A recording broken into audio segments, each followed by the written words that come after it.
for your company. I want to talk now about the millions of households that could see their energy bills rise by £100 in months. Ed Miliband's net zero policies are to blame. This is energy analyst Cornwall Insight saying changes being made to push the country towards net zero will fuel a rise in energy bills for the average household. Well, Donald Trump talked about this yesterday. He talked about drill baby drill and the fact now that the Conservatives are saying, and Reform UK as well, that we need to exploit the oil and gas that we have in this country rather than marching very, very quickly towards net zero. Let's just remind ourselves of what Donald Trump said yesterday, again at that press conference at Chequers. We don't do wind because wind is a disaster. It's a very expensive joke, frankly. And we got our energy prices way down. That brought the inflation way down, and now we have very little inflation. And we have a very, very strong economy. So that was very important. Drill, baby, drill. And you have a great asset here, and we spoke about it. It's called the North Sea. The North Sea oil is phenomenal, and I hope, because I love this country, you know. My mother was born in Scotland, and the Hebrides, Stornoway, that's serious Scotland. We were talking about it.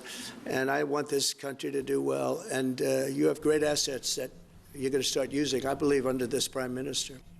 Well, that's a very interesting point, using those assets. I'm not sure it's going to happen under this Prime Minister. I think it might happen under the next Prime Minister, if it happens to be Nigel Farage. Certainly Kemi Badenoch, who I don't think is going to be the next Prime Minister, has done a U-turn on net zero to some degree anyway. Let's talk to Maurice Cousins, Campaign Director of Net Zero Watch.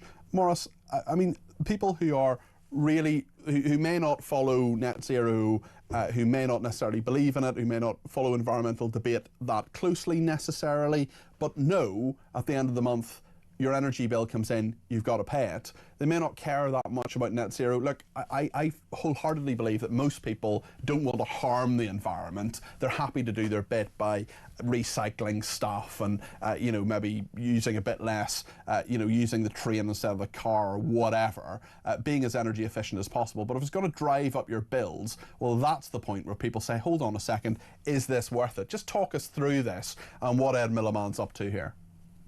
Yes, thanks, Peter. And what you've said there is absolutely correct. You know, people do support.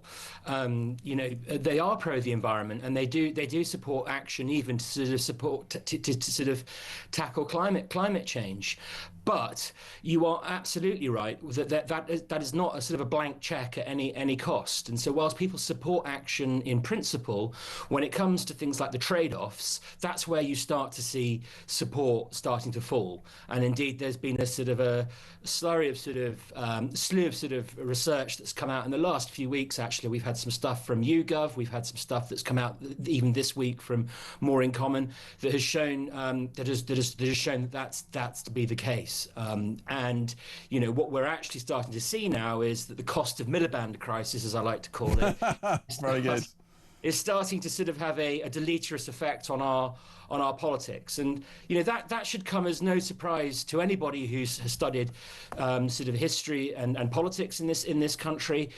Throughout the 20th century in Britain, energy has often been at the heart of a lot of the sort of the social unrest or political problems that we've sort of had, dating as far back as the Great Unrest of 1911 and throughout the 1970s. And we're going through a similar moment today. Yeah, and certainly what we're seeing from people as well is that there are all sorts of issues in their bills, but also the bigger ones as well. The Independent Office for Budget Responsibility, the macro picture here, they've warned the push to hit net zero will cost £803 billion by 2050. Now, their forecasts are often wrong, but we know this is expensive, and we also know we have an awful lot of natural resources. My question with net zero is, people say, oh, it'll create loads of jobs. Fine, if it does that, great. But what we do know is that we have a system that kind of works at the moment, and the fact that our carbon emissions are only 1% of global emissions. So even if we change everything about our economy, everything about our society, even if we're all, you know, going around in electric cars and, you know, knitting our own yogurt and whatever else the green lobby wants us to do, even if we do all of that, it's not going to make a blind button of difference to the global picture unless America, unless India, China, Russia are on board, and they're not in the same way that we are. Yeah, you're right to say that. And indeed, if you went back only say 14 years ago, George Osborne, when he was Chancellor, made the point that because he understood that expensive energy would make it was bad for industry, bad for growth, and bad for households, and he argued that Britain should be going no faster, further or faster than our competitors. And really, from about 2015 onwards, that was sort of ditched.